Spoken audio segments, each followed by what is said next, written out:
Buenos días a todos. Bienvenidos a este nuevo año académico con Ateneos organizados por el Comité de Capacitación y Docencia. Agradecemos a todos por este tiempo, a ustedes también, porque es doble el tiempo de ustedes. Primero elegir el caso, trabajarlo y ahora presentarlo, así que es mayor el trabajo. Así que gracias por participar, gracias por estar, gracias por integrarse al hospital. Ustedes son nuevitos y está muy bueno esta forma de amalgamarse con el resto del hospital, que somos todos una sola cosa. Así que muchas gracias a ustedes por participar, como oyentes, y felicitar a todo el equipo de salud, porque fomentar esto de las capacitaciones, de los encuentros, de transmitir el conocimiento es lo que nos hace persistir en el tiempo y es lo que nos hace grandes y es a donde tenemos que apuntar y a lo que tenemos que apostar. Así que para que el FUNES siga produciendo la parte no solamente académica, asistencial, pero también la parte científica. Entonces, para fomentar la producción hace falta todo esto, así que bienvenidos. Gracias. Gracias a todos y bueno, damos inicio a la Ateneo. Bienvenidos, chicos. Hola, ¿cómo están?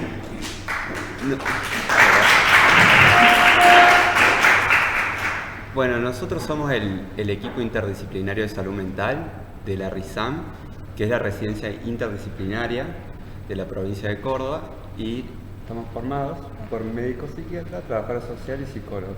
Sí. Yo me llamo Kevin. Soy Mónica Medina. Y mi nombre es Francisco Lubrini. Hoy nosotros elegimos el tema de urgencias en salud mental y vamos a hablar del intento de suicidio. Es sobre un caso de un paciente que tiene trastorno depresivo mayor y que tuvo riesgo inminente. Nosotros vamos a valorar eso, vamos a hablar de los conceptos y el caso clínico. J, se llama caso J, es un paciente de 56 años que acude a la guardia con su hijo mayor por voluntad propia.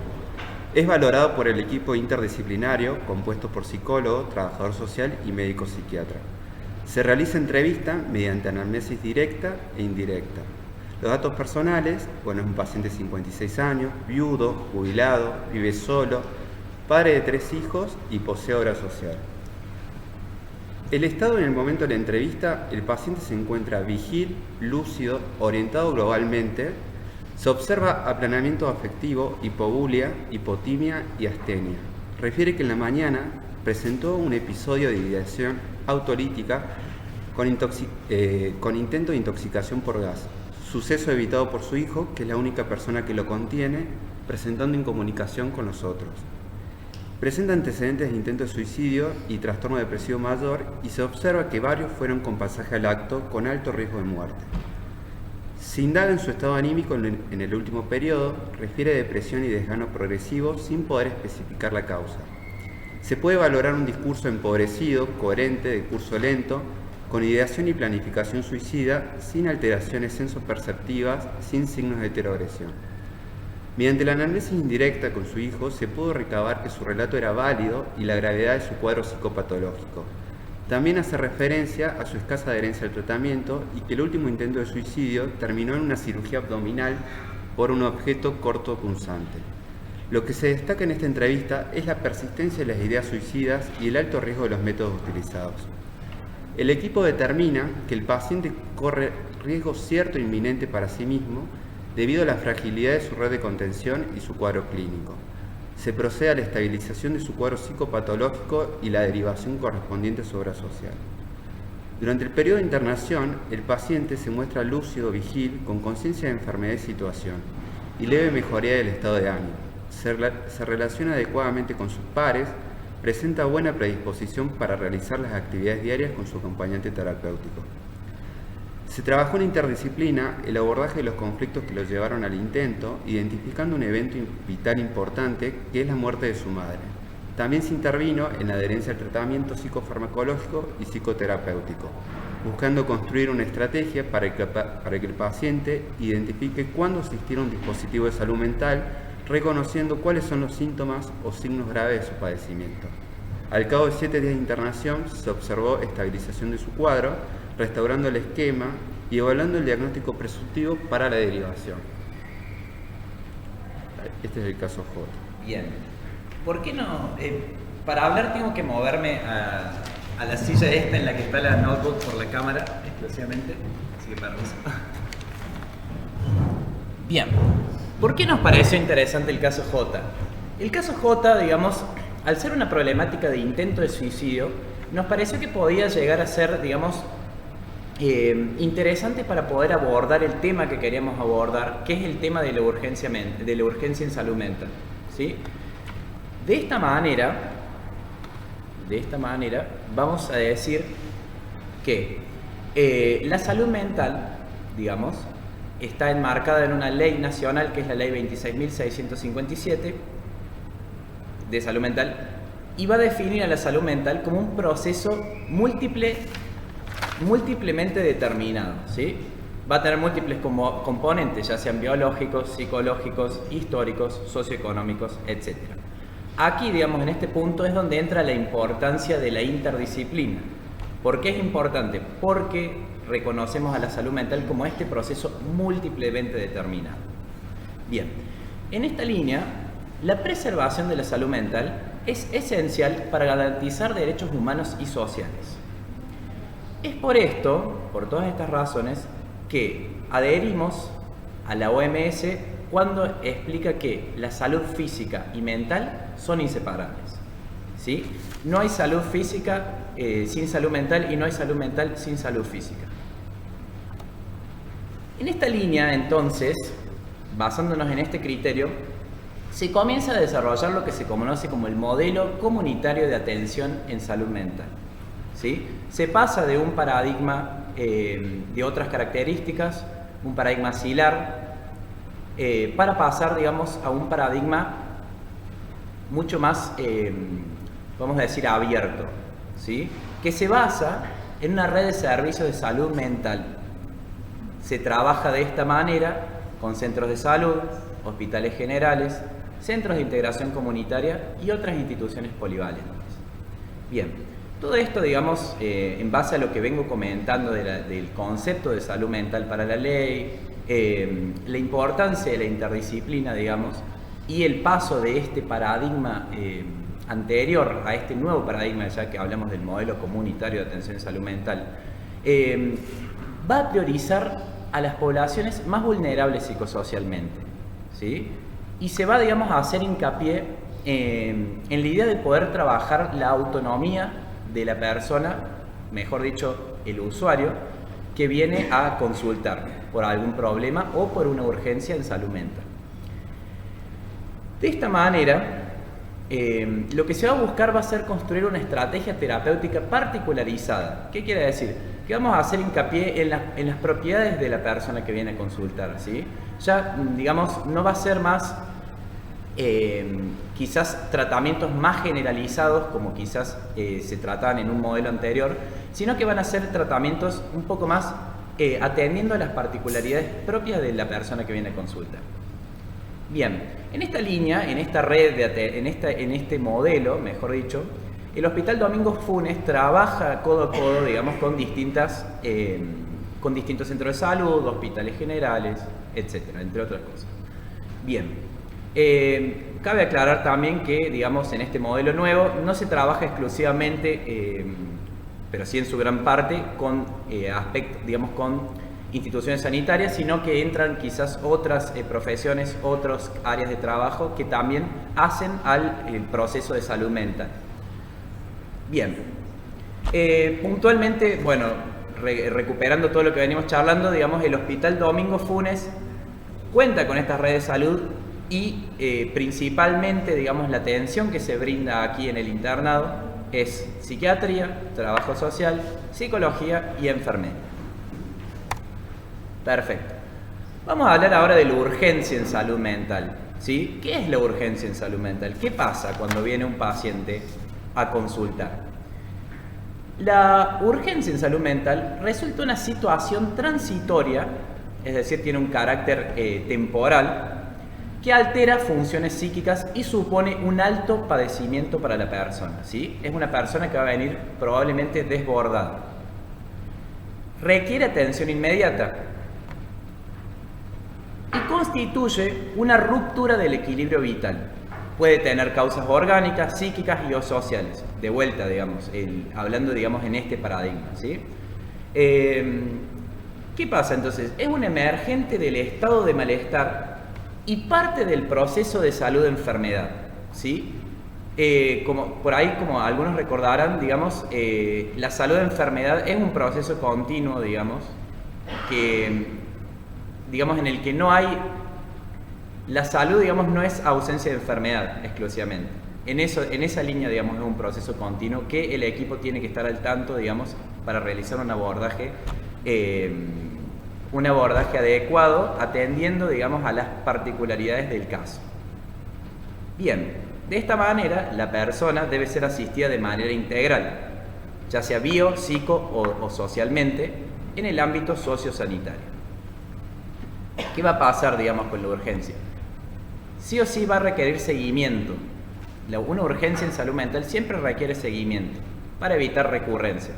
Es decir, para garantizar que el sujeto, digamos, pueda mantener un tratamiento a largo plazo y pueda, digamos, recuperar todo eso que en la urgencia quizás perdió. Bueno, la urgencia en la guardia de salud mental, puntualmente en el Hospital Domingo Funes.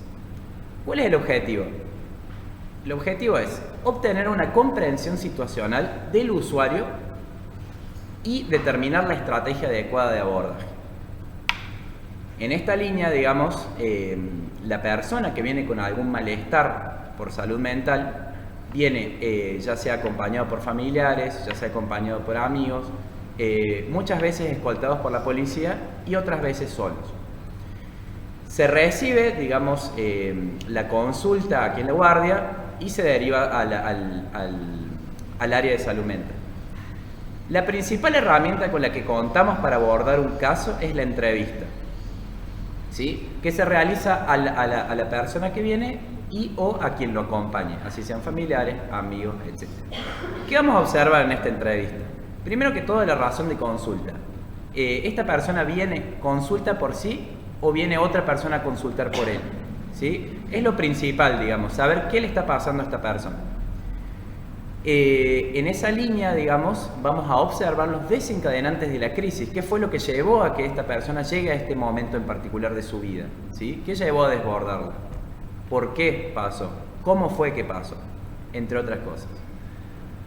Uno de los aspectos más importantes en la entrevista también va a ser la de buscar averiguar de esta persona qué redes de sostén tiene. Las redes de sostén la van a constituir todas esas personas, digamos, allegadas al usuario que viene a consultar, así sea familia, amigos, personas conocidas o quien desempeñe esa función, ¿sí? Este, digamos, es uno de los aspectos más importantes porque nos va, digamos, a brindar información a nosotros de en qué tanto riesgo está esa persona, ¿sí? Que ahora vamos a hablar más adelante de lo que es el riesgo. Y por otra parte, también podemos buscar en la entrevista algunos factores protectores, digamos, que se definen como todos aquellos factores que brinden como un buen panorama, ¿sí? Como un panorama óptimo, digamos, o un poco mejor, digamos, para pensar en la salud de esta persona. Otra cosa que vamos a observar, si hay algún cuadro psicopatológico de base, es decir, si la persona posee algún diagnóstico, si alguna vez en su vida ha tenido un diagnóstico, pero bueno, igualmente aclarar que el diagnóstico, digamos, nunca es lo esencial de todo, sino que, digamos, es algo que quizá nos va a brindar información para orientarnos frente a esta persona. Por último, y muy importante también, es la averiguación de antecedentes de tratamiento de esta persona, ¿sí? Ver si esta persona ha realizado tratamiento, ver si alguna vez en su vida ha tenido crisis de salud mental de igual magnitud o de distinta magnitud, poder observar, digamos, qué pasó en esos momentos, si las hubo, cómo actuaba, digamos, esta persona, cómo actuaban los familiares, cómo terminó esa crisis, y si derivó en algún tipo de tratamiento o si la persona cuando vino acá ya estaba haciendo tratamiento, entre otras cosas. Por último, lo que vamos a obtener de esta entrevista, aparte de un panorama totalmente situacional y atendiendo a las complejidades propias de esta persona, va a ser la evaluación del riesgo. Acá Mónica va a continuar. Bueno, yo voy a hacer un esfuerzo. A mí me cuesta mucho hablar fuerte, así que... Bueno, yo voy a hablar de la evaluación del riesgo, que es como uno de los aspectos más importantes, digamos, en la entrevista, en la urgencia por guardia de salud mental. En donde esta evaluación de riesgo es donde se determina si existe un riesgo cierto e inminente, que el usuario, digamos, si presenta un riesgo para sí o para terceros. Y esto incluye evaluación, digamos, de si existe una presencia de ideación suicida, de conductas autolesivas, de agresividad hacia sí mismo, hacia otras personas. Y es fundamental, digamos, que se realice esta evaluación exhaustiva del riesgo, ya que determina, digamos, cuál será la atención más adecuada para garantizar la seguridad de este usuario. Y bueno, y en cuanto a digamos, de dónde surge esta definición de riesgo cierto e inminente, bueno, en la Ley de Salud Mental, en el artículo 20, lo define como al riesgo cierto e inminente como aquella contingencia o proximidad de un daño que ya es conocido como verdadero, seguro, indubitable, o que amenace o cause perjuicio a la vida e integridad física de la persona o de terceros. Bueno, y digamos, esto debe ser verificado por una evaluación por medio siempre se evalúa por medio de una evaluación del actual, digamos, el riesgo no es prolongado, sino es en el momento de la entrevista. La realiza un equipo interdisciplinario y no debe reducirse exclusivamente a una clasificación diagnóstica. Y tampoco se incluyen los riesgos derivados de actitudes o conductas que no estén condicionados por un padecimiento mental. Y dentro de esto también se introduce, voy a hablar de algunos indicadores de riesgo, digamos. Una es la acción autolesiva grave y o método de alta letalidad, digamos, de acuerdo al método que utilice la persona para autoagredirse, digamos, y los métodos que ha utilizado en el pasado también se define, digamos, un indicador de alto riesgo. Después, el alto riesgo de impulsividad o planificación, si ha tenido, todas las acciones que ha tomado ha tenido planificación previa, y como en el caso, por ejemplo, de J, la persistencia de la ideación suicida y autolesiva, que en este caso veíamos que todo el tiempo existía como esta persistencia de ideación suicida, digamos, y esto es como un indicador de que esta persona estaba en riesgo cierto e inminente. Después, si tiene antecedentes de suicidio, de autoagresión previo, si han existido intentos de suicidio de las personas cercanas, digamos, de su contexto familiar, social, si existe algún consumo de alguna sustancia o de alcohol. También, esto puede provocar como alteración en el control de los impulsos y también puede llevarse, digamos, considerarse un riesgo. Después, la presencia de alguna patología mental, como puede ser el caso de J, que era un episodio depresivo. Claro, un episodio depresivo mayor, sí. Y entra dentro de un trastorno depresivo mayor. Claro, que tenía ahí, como estas ideas de desesperanza y otros síntomas depresivos. Después, la historia de situaciones traumáticas, como puede ser abuso sexual, maltrato, desamparo, el fallecimiento de algún familiar. Como en el caso de J, que sí. Falleció la madre. Claro, que él identificó esa situación como una de las causantes de su malestar, digamos. Y también la ausencia de red sociofamiliar de contención, como también en el caso de J podemos ver que él tenía una red de contención bastante acotada, digamos, era su hijo, uno de sus hijos, de sus 4 hijos, el único que le brindaba, digamos, esta contención. Y una vez que se determina, digamos, la existencia de un riesgo cierto e inminente, digamos, se recurre como a la internación. Como la internación entonces se caracteriza por ser el último recurso en la estrategia terapéutica, digamos, como el último escalón, claro, También es de carácter transitorio, tiene que ser lo más breve posible, con el fin, digamos, de cuidar a la persona y facilitar la reorganización de su vida cotidiana, que se hayan alterado por las crisis, digamos, por la que está atravesando, y se indica como cuando aporte mayores beneficios terapéuticos que el resto de las intervenciones, es decir, cuando dejan de dar respuesta a los tratamientos ambulatorios que pues, se pueden realizar dentro del entorno familiar comunitario, y cuando brinde atención y cuidado, como en el caso de J, que no estaba garantizado, digamos, fuera de la institución al momento de la evaluación. Bueno, el criterio clínico entonces para una internación es la existencia de un riesgo cierto inminente para el usuario o para terceros, y tanto la evaluación como cada una de las intervenciones que realiza el equipo interdisciplinario deben registrarse como a diario en la historia clínica. No se deberá prescribir ni prolongar para resolver problemáticas sociales o de viviendas, digamos. La internación es solamente por cuestiones de salud.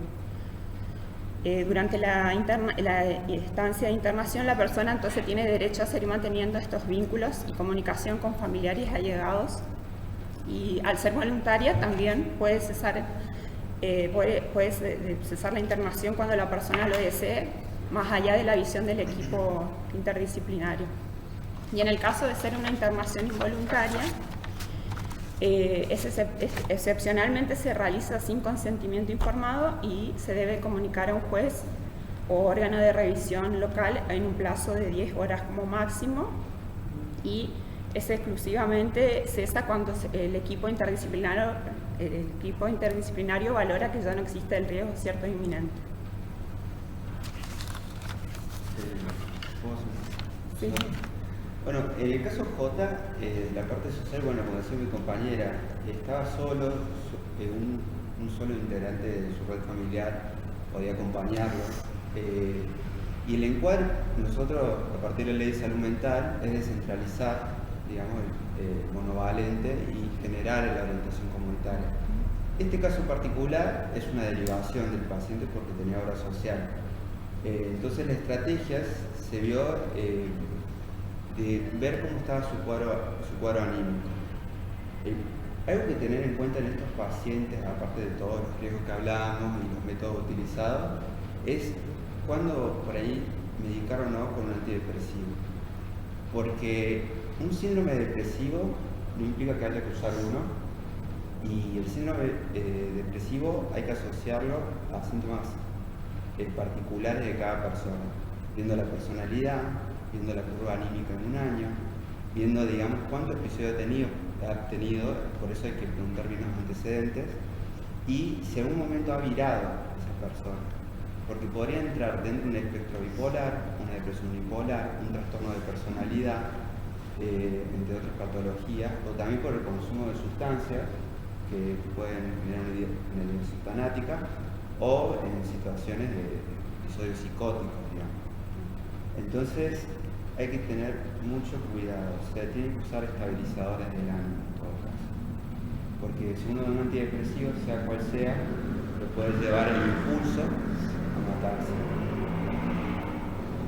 Bien, por último, el alta, digamos, de un paciente para que salga de la internación, cuando es voluntaria, se otorga, como es el caso, se otorga, digamos, cuando el equipo observa que el paciente se encuentra en condiciones, digamos, de volver a su vida diaria.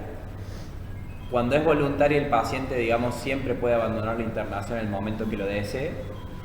Y cuando es involuntaria, el alta, digamos, cuando es involuntaria, digamos, el alta se da cuando merma la situación de riesgo cierto e inminente, quiere decir cuando el equipo valora que el usuario o los terceros cercanos a él ya no se encuentran en riesgo, digamos, se puede otorgar un alta o convertir esa internación involuntaria en una voluntaria, ¿sí? Para que de esa manera la persona, digamos, si siente que por ahí y el equipo valora que sería conveniente, digamos, quedarse un tiempo, digamos, en la internación para seguir trabajando algunas cuestiones, para revisar su esquema psicofarmacológico, entre otras cuestiones, digamos, se garantiza, digamos, la posibilidad de que el usuario decida quedarse voluntariamente en internación.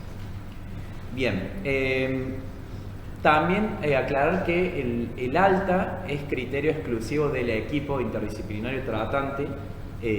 Ya, digamos, no es una cuestión, tengo entendido, digamos, que antes el alta, digamos, la manejaba el Poder Judicial, y ahora, digamos, actualmente el equipo es el que tiene la potestad, digamos, de garantizar esta alta. Luego del alta, digamos, también el equipo va a garantizar una estrategia ambulatoria para que el usuario siga continuando su tratamiento.